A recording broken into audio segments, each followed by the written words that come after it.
This is a Celebration.com look at the Sony Ericsson W350. I'm just going to go ahead today and give you a quick walk around on the device, show you the build factor, some of its features, and then take a quick look at the operating system that's offered for the W350. Let's start by actually just taking a quick walk around on the device.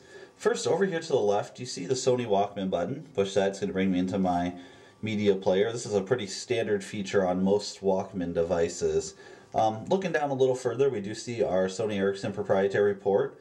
This can be used for charging the device as well as for data syncing. Because it is a media player phone, you may want to move your media files in between the device and your computer. And then if we look over at the other side, we see up here that we have our standard volume rocker, and I can move that up and down as indicated by those green arrows there. Looking on the back of the device, there is our camera. You can see that there is no flash, there's no self-portrait mirror or anything like that. It's a pretty standard camera. And then we have our lock feature up here on the top that just slides left and right. Looking at the front of the device, we see that it does have a very clear screen. It's very easy to read everything on the screen. And then down here we have our media player options. This is if you want to play media when the phone's closed. You see when I flip that open, it's going to bring me into the phone mode here. But I can get back to the media player mode by clicking on the media player button there. Click it again, bring me into the artists. So, nice little feature there. I'm going to go ahead and just back out of the media player and bring us back into the phone for a second. You can see that you have all of your standard keys here, and then you do have a D-pad, so I am able to, if I push on the left here, it's going to launch me into the phone mode there, look at different files. You can put in your memory stick there, and then click more. You can send pictures, use your MMS, things of that nature. Backing out of there real quick, I'm going to go over to the menu. You can see that has a pretty standard fare menu that you've probably noticed on most of your Sony Walkman devices in the past.